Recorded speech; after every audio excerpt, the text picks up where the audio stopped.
Welcome back my YouTube channel sociology live study. और आज की क्लास में जो आपका को करिकुलर का जो पेपर है फर्स्ट एड एंड हेल्थ, उसके जो 25 क्वेश्चंस बचे हुए हैं। यानी पिछली क्लास में मैंने आपको 75 क्वेश्चंस करवा दिए थे। इस क्लास में जो बाकी 25 क्वेश्चंस हैं उनको भी यहाँ पर मैं सॉल्व कराने का प्रयास कर रहा हूँ, जिससे कि आपको 75 क्वेश्चंस आप आसानी से कर पाएँ। तो आपको ध्यान रखना है कि 75 क्वेश्चंस अटैम्प्ट करने हैं। पेपर के ऊपर लिखा हुआ होगा कि आपको 75 करने हैं या 100 करने हैं, उसके एक बार इंस्ट्रक्शन को जरूर आप ध्यान से पढ़ लीजिएगा। तो जो 75 का क्वेश्चन है इसका वो है कि एक हताहत वयस्क के लिए CPR में उपयोग की जाने वाली छाती संपीड़न और श्वास का सही अनुपात कौन सा है। तो इसका जो सही आंसर है वो है ऑप्शन ए, 2 संपीड़न और 30 बचाव सांसें। क्वेश्चन पिछली वाली क्लास में डिस्कस हो चुका है। 76 नंबर क्वेश्चन है कि यदि आपको संदेह है कि किसी व्यक्ति को स्ट्रोक हुआ है तो आपको कौन सा परीक्षण करना चाहिए। तो इसका सही आंसर है option A, face, arms and speech test. Question number 77 कि निम्नलिखित में से कौन स्ट्रोक का कारण बन सकता है। तो सही आंसर है इसका ऑप्शन बी, हृदय की धमनी में रक्त का थक्का जम जाना। क्वेश्चन नंबर 78, बिजली के जलने का इलाज करते समय आपकी पहली कार्यवाही क्या होनी चाहिए। तो इसका सही आंसर है ऑप्शन बी, जले हुए भाग को ठंडे पानी से धोएं। क्वेश्चन नंबर 77 कि एक खुला फ्रैक्चर क्या है।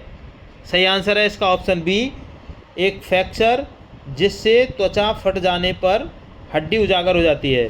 क्वेश्चन नंबर 80, जलने की 3 अलग अलग गंभीरता को क्या नाम दिए गए हैं। तो इसका सही आंसर है ऑप्शन बी, पहली, दूसरी और तीसरी डिग्री, यानी first, second and third degree. Question number 81, बेहोशी क्या है। तो सही आंसर है इसका ऑप्शन सी, थोड़े समय के लिए अचेतन की अवस्था। क्वेश्चन नंबर 82 कि जिन घावों में टाँके लगाने पड़ते हैं वे हैं। सही आंसर है इसका ऑप्शन ए, नहीं, ए भी है, बी भी है, सी भी है, तीनों ही है। तो सही आंसर आएगा इसका ऑप्शन डी, उपरोक्त सभी। क्योंकि एक इंच से अधिक का जो घाव होता है उसमें भी टाँके लगते हैं, धमनी से रक्तस्राव या अनियंत्रित रक्तस्राव हो जाता है वहाँ भी टाँके लगाने पड़ते हैं, और कोई भी पशु काट लेता है ना तो भी वहाँ पे टाँके लगाने पड़ते हैं। ठीक है, तो अब अगला क्वेश्चन है इसमें, क्वेश्चन नंबर 83, ड्रेसिंग और पट्टियों का उपयोग किया जाता है। सही आंसर है इसका पीड़ित के दर्द को कम करने के लिए नहीं। सही आंसर है इसका ऑप्शन सी, रक्तस्राव को नियंत्रित करने और संक्रमण को रोकने में मदद करने के लिए। क्वेश्चन नंबर 84, लोचदार पट्टियों का उपयोग किया जाता है। सही आंसर है इसका ऑप्शन बी, सूजन को नियंत्रित करने और मोच या खिंचाव जैसी चोटों को सहारा देने के लिए। क्वेश्चन नंबर 85, जले स्थान को साफ या रोगाणुहीन ड्रेसिंग से क्यों ढकना चाहिए। तो सही आंसर है इसका 85 का क्वेश्चन ऑप्शन नंबर ए, संक्रमण को रोकने के लिए। क्वेश्चन नंबर 86, गर्मी में ऐंठन से पीड़ित छात्र की देखभाल करते समय क्या करना चाहिए। सही आंसर है ऑप्शन बी, ठंडा पानी व स्पोर्ट्स जो है ड्रिंक दें, स्पोर्ट्स ड्रिंक दें। 87 क्वेश्चन नंबर, आपको संदेह हो सकता है कि एक छात्र को जहर दिया गया है, यदि वह है, तो इसमें आएगा ऑप्शन डी। अगर वो मान लो उल्टी कर रहा है, दस्त का अनुभव कर रहा है, सीने पेट में दर्द बता रहा है, सांस लेने में तकलीफ हो रही है, होठ या जीभ त्वचा पर जलन हो रही है, तो ये सारे के सारे सिम्टम्स क्या हैं, लगता है कि उसको किसी ने जहर दे दिया है। क्वेश्चन नंबर 88, ABC का क्या मतलब है। सही आंसर है इसका ऑप्शन ए, एयरवेज, श्वास पर संचरण। क्वेश्चन नंबर 89, CPR क्या है। सही आंसर ऑप्शन डी, छाती का संकुचन और बचाव श्वास का संयोजन। क्वेश्चन नंबर 90 की अवधि को किशोरावस्था के रूप में जानते हैं। तो प्रिय विद्यार्थियों, इसमें जो ऑप्शन दिए गए हैं उसमें लगभग सभी कंफ्यूज वाले हैं, कोई भी ऑप्शन इसमें वो सही नहीं है।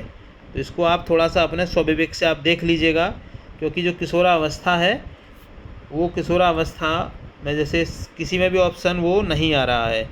11 से 19 वर्ष भी नहीं होती, 5 से 10 वर्ष की भी नहीं होती है, 30 से 40 वर्ष की भी नहीं होती, आपको पता है 22 से 28 वर्ष की भी नहीं होती, इसमें तो कोई भी ऑप्शन नहीं है, तो इसका मतलब ये क्वेश्चन गलत है, इसके बारे में कुछ भी आपको नहीं बताऊंगा। क्वेश्चन नंबर 91, किशोरावस्था के दौरान होने वाले परिवर्तनों को नियंत्रित करता है। सही आंसर है इसका option A hormone. Question number 92, किशोरावस्था के दौरान एक महिला में होने वाले परिवर्तनों में शामिल है। सही आंसर है इसका ऑप्शन डी, उपरोक्त सभी। क्वेश्चन नंबर 93, निम्नलिखित में से कौन सा परिवर्तन यौवन के दौरान महिलाओं में नहीं होता है। सही आंसर है इसका ऑप्शन ए, ठीक है, बाकी तीनों डेवलपमेंट होते हैं। क्वेश्चन नंबर 94, मानव कोशिका में गुणसूत्रों के कितने जोड़े होते हैं। सही आंसर है इसका ऑप्शन ए, 23 जोड़े होते हैं। क्वेश्चन नंबर 95, प्रारंभ में लड़कियां लड़कों की तुलना में बढ़ती हैं। सही आंसर ऑप्शन ए, और तेज, क्योंकि लड़कियों में जो बढ़ने की जो ग्रोथ है वो ज़्यादा होती है लड़कों की अपेक्षा। क्वेश्चन नंबर 96 का जो क्वेश्चन है, जनन अंगों की परिपक्वता की अवधि कहलाती है। सही आंसर है इसका ऑप्शन ए, किशोरावस्था की अवधि, यानी कि इस अवस्था में जो जननांग है वो बहुत तेज़ी से ग्रो करते हैं। क्वेश्चन नंबर 97, निषेचन कहलाता है।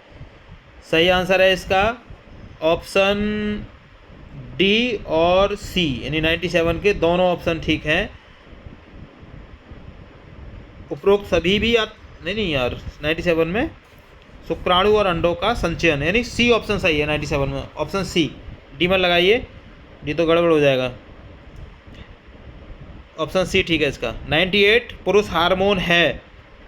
सही आंसर है इसका ऑप्शन सी, टेस्टोस्टेरोन, क्योंकि ये आप देखेंगे एस्ट्रोगन और प्रोजेस्टेरोन ये दोनों ही महिलाओं में पाए जाते हैं, ये हार्मोन्स पुरुषों में नहीं। तो पुरुषों का जो हार्मोन्स है वो क्या है, टेस्टोस्टेरोन। क्वेश्चन नंबर 99, चेहरे पर मुहासे और फुंसे किसके स्राव के कारण होते हैं। तो सही आंसर है इसका ऑप्शन बी, यौवन के दौरान तेल ग्रंथियाँ। और 100 number question and last question, महिलाओं में यौवन की आयु क्या है। तो इसका सही आंसर है ऑप्शन डी, 14 वर्ष से अधिक, यानी 14 से जब ऊपर होते हैं तो वो यौवनावस्था मानी गई है। तो इस तरीके से आपके 25 क्वेश्चन है, 103 क्लासों में आपके ये 100 क्वेश्चन मैंने यहाँ पर आपको सॉल्व करवा दिए हैं। मुझे उम्मीद है कि इसमें से कम आपको 80 क्वेश्चंस आपको आपके पेपर में कल वाले में मिल जाएंगे। इन्हीं शुभकामनाओं के साथ एक बार फिर आपसे मेरा निवेदन कि अगर आप चैनल पर नए हैं तो उसको सब्सक्राइब जरूर करिएगा, वीडियो पसंद आए लाइक शेयर कीजिएगा। मिलते हैं अगली क्लास में, जुड़ने के लिए थैंक यू, जय हिंद।